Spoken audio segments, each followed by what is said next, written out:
That Don't Sound Right is a podcast about talking the way we did before the internet, when you could not prove anyone right or wrong. All the expertise was contained in the people involved with the conversation. I'm Peter. I'm Cecil, and I hope you enjoy our conversations. And as you listen, if you find yourself silently saying, that don't sound right, send us a comment. You're one of us. Where we think we're talking about something fairly benign. Yeah. And there will be a deluge of emails about me being anti-sock. Well, what you have to watch out for is Big Sock.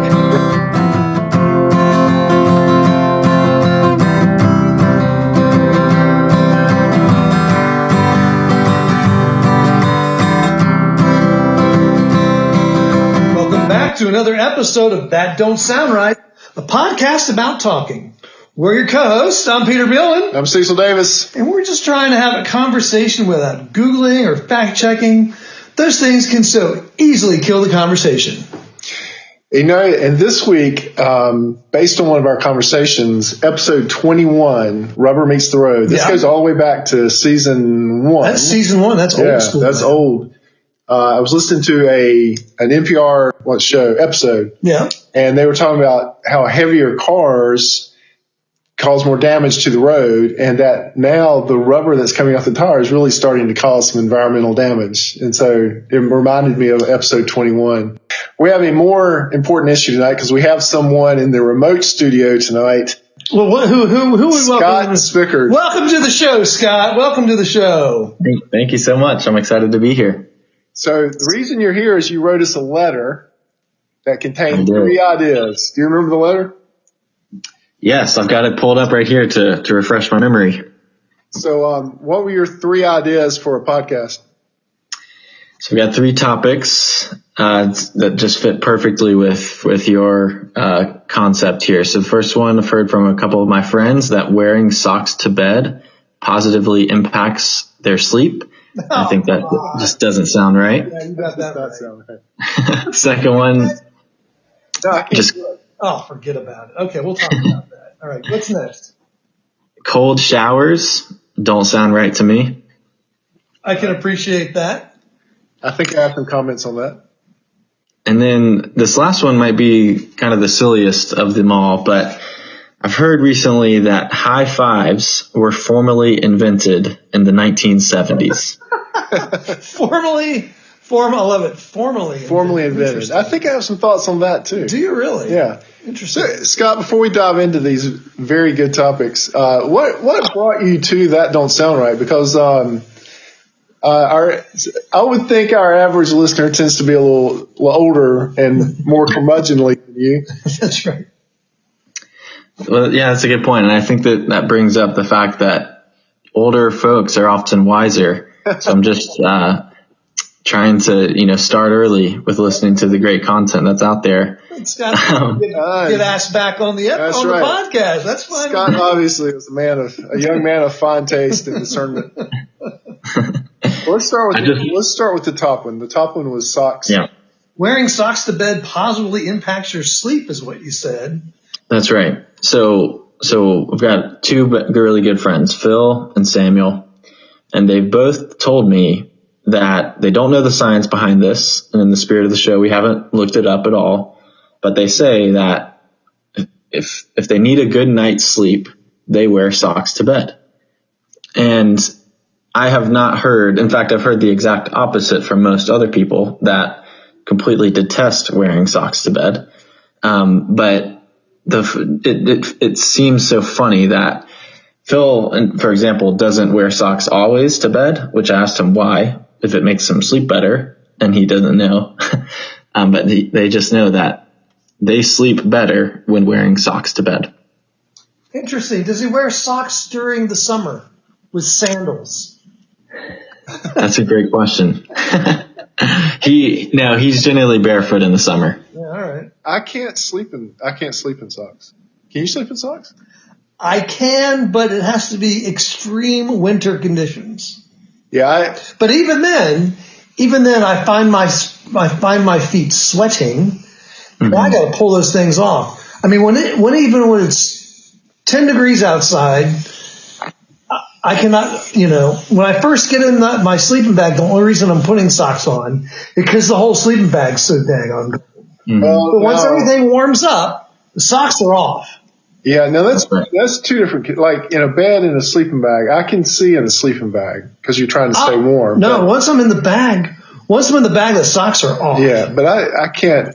Have you experienced? I have worn socks to bed occasionally, but they're generally coming off at some point in the night because even if I start cold, at some point in the night, my body is heating up and they got to come off.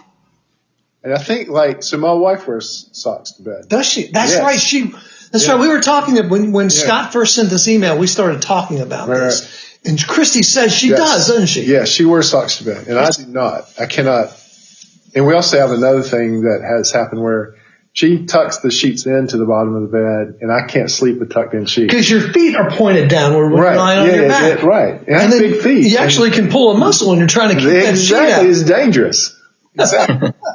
Now, to me, I don't like feeling the constriction on my feet. I don't like feeling like I don't like having the sheets tight around my feet, and I don't like having socks on either. Is your wife cold natured? Yes. All right. So this is probably comforting to her. Does your wife sleep in socks? She does not. Does she detest socks? I haven't asked. I don't think she detests anything. That's probably true. Does your fiance? She would say it's not her favorite. Is what Bunny would say. Do you know if your fiance sleeps in socks? She does not. She does not. So she's definitely in this no sock camp. Have you tried recently? Sleeping in socks? Yeah. I can't do it. No. You can't do it because of prior experience. But have you tried recently? Well, now I'll have to experiment again. You do? Yeah. I have tried this. When we first talked about this, I went and tried the socks. How'd it go? I lasted 5 minutes. I almost feel like this has maybe made us wander again into a ICE kind of episode where we think we're talking about something fairly benign. Yeah. And there will be a deluge of emails about me being anti-sock. Well, what you have to watch out for is Big Sock. Right. Big Sock is going to come after us. I have a friend who's a vice president of operations for a sock company. Really? Why have we not put his company on the podcast? We may have to contact that. And gotten some free socks out of this deal. And it's one of these farm to feet kind of things. Really? Some of their socks are, not all of them. Does he listen to the podcast? I don't think so. No. I think he occasionally has listened to it just so he can face me. But back to socks. I think you're right. This is probably a very polarizing subject because I think Christy would really disagree with you about wearing socks. Right, and she'll listen to this episode. She will. Scott, I think you have tapped into the spirit of our podcast. So I think that's the goal, too. For sure. I think there's something about whether a person is cold-natured or warm-natured. I don't think it's universally true that wearing socks to bed positively impacts one's sleep. If one is cold-natured, right, I think it does. Because what's the first thing that happens what's the first thing that gets cold when you're outside? My nose. When you're standing around. Your feet. Your feet. And there's a lot of blood going down there. Right. There's a lot of blood. There's a lot of heat exchanging going on there. Yeah. You can lose a lot of heat through your feet. Really? You keep those feet warm. Right. You can keep your core temperature right. And you can keep your core temperature comfortable for whatever comfort. I was listening to another podcast about a different topic. And in general, women do not prefer colder temperatures. Really? Yeah, they're about 2 degrees Celsius warmer. So the average woman prefers a 26 degrees Celsius room. Really? Whereas a man's a 26 degree. It's scientifically data-driven information. Huh. That there is a temperature difference. So it doesn't surprise me that Christy would want to wear socks to keep her closer to 26 degrees Celsius. I think we now need to just do a general survey, that don't sound right survey on all the sock wearers out there. Well, we're all sock wearers. Well, all the nighttime sock wearers. All right. So, well, Scott, what's your theory on why? Well, I mean, what's the theory? What's your theory, Scott, on why someone would say this, or what's the physiology behind it? Do you think? This is probably the one topic out of the three that I have hardly anything to contribute. I think that my friends Phil and Samuel are really funny people, and I don't think I can explain their behavior with any science. I gotcha. Well, let's move on to one of your topics that you feel. I'm not. Are you not done with socks? What about you? What is your theory behind why socks gives people good sleep? I mean, I'm not going to. I'm not going to argue. I'm not going to argue with people that say, "Hey, I sleep better with socks." I dispute that. I dispute the claim that people sleep better. You think Christy would sleep better without socks? Yeah, I think so. I think everybody would. I think the entire world would sleep better without if they didn't use so much ice. I can't wait for her to hear this. If they didn't use so much ice and they didn't sleep with socks, I think the world would be a better place. Yeah, no, I don't think. You think she'd sleep better without socks? Yeah, really? I think anybody would. You should. Are you going to ask her to sleep without socks? Now I've got to ask. You do have to ask. Yeah. So you may have now caused a marital. All right. Well, we'll move through this. Yep. We'll move through this together. So your next one was wasn't high fives. What was it? High fives. So you think high fives were intentionally invented in the 70s? Formally invented. So this one comes from my fiancée Sarah. She saw a video from somewhere that she shared with me that I have not watched, again, for the spirit of the show. And this video comes from the Major League Baseball. So, fairly reputable source here. And from the gist, from what I saw from the headline of the video, again, not watching it, is that there was some player in the late 1970s who claims to have invented a high five when he was running around the bases. And frankly, this makes no sense to me because I don't think it's possible to invent human behavior unless you were around at the very beginning of the world. That's a good point. Just slapping someone else's hand. Yes. And being able to kind of coin the phrase high five. Surely there were some people slapping each other's hands above their shoulders for ages. So you're saying that the low five already existed. The give me five. Exactly. Prior to 1970. It seems like what was common was the low five, and this baseball player invented the high five, finally raising his hand above his shoulder to make contact. Give me five. Give me some skin. Yeah, give me skin, give me some five, and you slap hands. That's right. I saw it down low.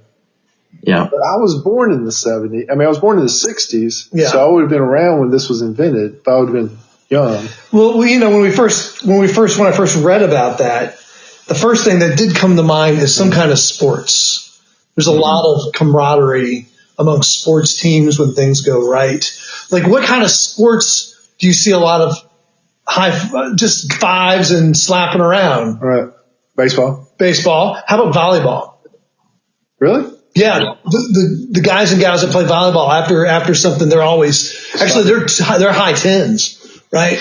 Well, I think let's go all the way back to what you're saying. So the five. The five. Give me five. Well, he's talking about the high five. I know, but the give me five. Where'd that come from? That's already around because people are slapping hands. That's. I think that may have come from, and I have no idea about this. So our listener number one will love this because now we're way out over our skis. In this case, we're way out over our surfboard because when you hang your toes off of the front of the surfboard, isn't that called hanging five? And if you get both feet off, it's hanging 10. Is that what hanging 10 is? I'd have no idea. Giorgio is throwing his phone against the wall right now, being from Hawaii. That's true. So I think hanging five is putting 5 toes on the front of the board. Hanging 10 is hanging 10 toes off. That's what hanging 10 means. Interesting. I don't see how that's. So I don't see the physics behind that myself. Yeah. I would think you'd flip the board over. I would think you'd flip the board too. Whatever. Yeah, hanging tens. But so now we've established the use of the vernacular hanging five. So then that leads to give me five. Five fingers, I'm not buying it. Right? I'm not. So now you've gone from the handshake to the give me five. And now you've got to get it above your shoulders for the high five. And so a guy in baseball running around the bases, he's got his hands up. Someone hits his hand, and he calls it the high five. Exactly. Yeah. I'm gonna go out on a. I'm not gonna go out on a surfboard. I'm gonna go out on a limb. Okay. When was the last when was the pandemic prior to this last one? There was one in the 1800s. 1918. 1918. Yeah, Spanish flu. I'm going to posit that's when the 5 came out. Because of The low disease? 5. Yes, because think about what we did with our pandemic. Mm. We went from shaking hands to fist bumps. Yes. And I think what happened was during that pandemic, they went from shaking hands to just give me 5. That's How many germs are going to be transmitted? I don't know, 5 maybe. This is a germ issue during the first pandemic, just like we did fist bumping during ours. I thought Actually, we did elbow bumping. Remember when we did elbow bumping? I thought my surfboard explanation was way out there, but now the Spanish flu of 1918. That's what brought in the first give me 5. Now, I mean, I can live with 1970s high five, going around the bases, your hands up, your team's lining up against the third baseline, you're giving everyone high fives. But he's named it. He's the one that says so does this guy claim it that he named it? I think so. But, I mean, to Scott's point, we haven't been around throughout all of history. I mean, so there could have been Roman centurions high-fiving each Doing other. high fives? Yeah. Exactly. Assuming there was a low 5 then. Right. Of course, they may have just been holding their hands like a V. Because that would be the Roman numeral 5. They're Vulcans. Star Trek. So what's your theory on this, Yeah, what's Scott? going on with that? What's your talk about that? Yeah, I think just a little bit of what I said earlier, just the audacity of somebody, and in this case, all of Major League Baseball, to claim the invention of a human behavior that where we have a lot of lived human life before the late 1970s. Of course, I was not around in the 70s or before that. But it just don't sound right to be able to sit here and claim that you are the inventor. Maybe you can say in different terms, like you can say, we were the first to do this on a baseball diamond. Okay. 100%, go for it. But let's not claim a generic high five for the world when we have such a small slice of perspective. The beauty of his claim is that whoever did it is dead. Right. And can't repeat it. And clearly, we don't know.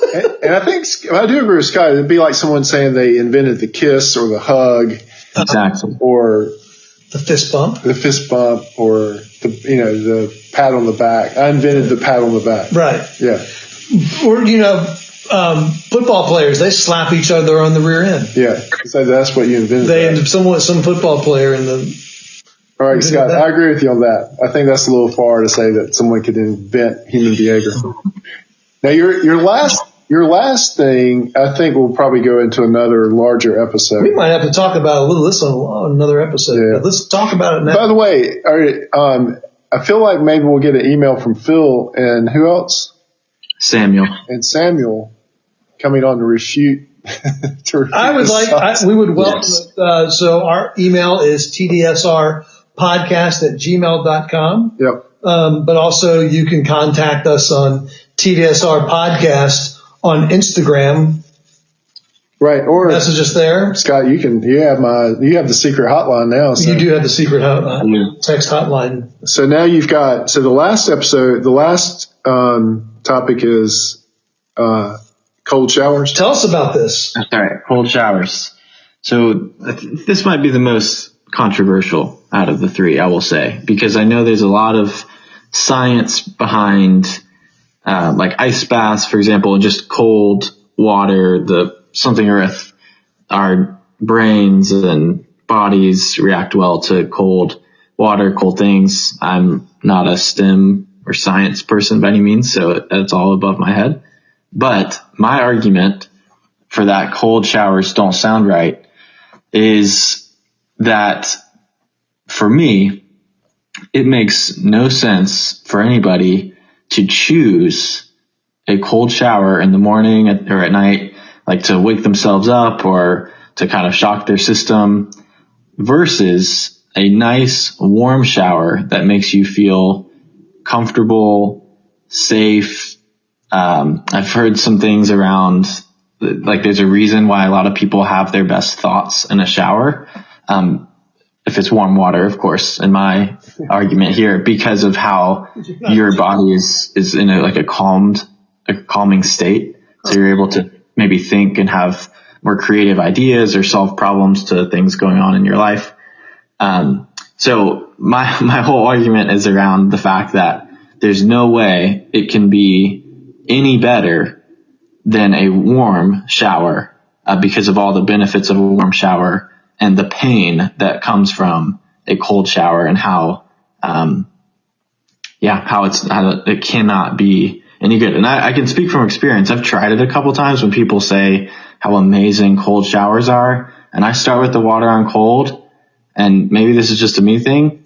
I immediately turn it to hot because I cannot stand there in the cold water. I don't like a cold shower, but I actually do take cold showers. You take cold showers? Yes, perfect. That just don't sound right. Do you start off hot and go cold, or do you go right into the cold? Start off hot and go cold. Okay. I finish cold. Do you finish cold? Yeah. How long are you cold for? Not long.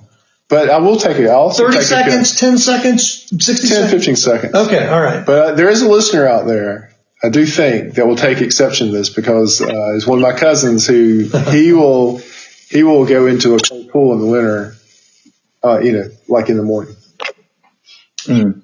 So got to get the blood pumping. I think we should talk more about this. It's interesting, Scott, that when you sent this, since you sent us this email about these three topics, I ended up talking with a friend of mine who's a counselor, and we were talking about some things. And he mentioned talking about cold therapy and how it helps the vagus nerve. Right. And then I was talking with my brother-in-law. We were talking about, I think we were watching a commercial and someone slipped into the cold bath, and I said, "Oh yeah, this listener's talking about cold showers and wondering if that's all, how helpful that really is." Yeah. My brother-in-law sent me a podcast About cold shower? about cold therapy. The cold therapy, right. So not necessarily ice bath, but just cold therapy in general. So I think this would be, because all of it don't sound right. I agree with you, Scott. Cold showers, they are miserable. I think this will be a whole nother episode about cold therapy and cold showers. So I think we should go ahead and say, tune in. Tune in for the next. Tune in. So that means that don't sound right, but you've come to the end of another that don't sound right. I will just say I'm really excited to hear all of the comments, the emails that get sent in, and all the other thoughts, because I hope these are thought-provoking and maybe draw in some more younger folks with Phil and Samuel and some of our other good friends. Yeah, we at least have two new listeners, Phil and Samuel. Right. For one episode.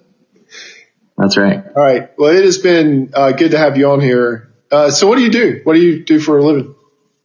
So I live in Raleigh. I work for the North Carolina Courage and North Carolina FC, the professional women's and men's soccer teams here in the Triangle, and I'm on the corporate sponsorship team. So help fulfill and activate all of our partnerships with our corporate sponsors. No kidding. So if TDSR wanted to be a corporate sponsor of a soccer team, what would it cost us?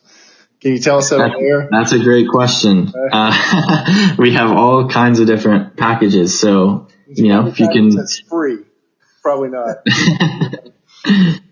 Well, Hey, we need to get our word out there, out in the market. So this is some good free advertising for us. Well, it's been great having you on. Thanks for the 3 topics. We're going to come back to the cold therapy one, and we'll probably be responding to the the email that comes in from at least to the sock one. I know. Yeah, I think the socks are going to draw some. Yeah, it might be another ice episode. All right. Well, don't sound right, but you've come to the end of another That Don't Sound Right. Hey, before we close, we want to thank everyone for listening. If this is your first time and enjoyed the conversation, would you consider hitting the subscribe button on the platform you listen with? Also, if you're a long-time listener, please give us a rating, leave us a review so others can easily find us and join the conversation.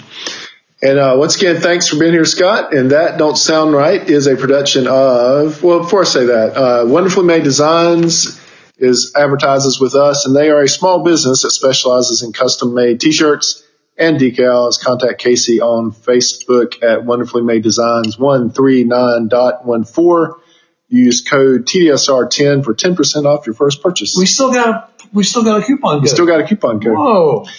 That Don't Sound Right is a production of TDSR Podcast in conjunction with Camel City Studios. I am your co-host and sound engineer, Cecil. Peter is your other host and your web designer. Scott has been our guest tonight. Hey, Scott. Camille is our barista. We have 3 Scotts listening to us now. At least. This Scott and my cousin Scott. Oh, good grief. Emily is our graphic designer. Ella does our IG. Giorgio tests our merchandise and is currently writing an email correcting me about my surfing references. Hang fine. Brent is our international brand ambassador. And as always, listener number 1 is Scott. So until next week, keep talking. And stay curious.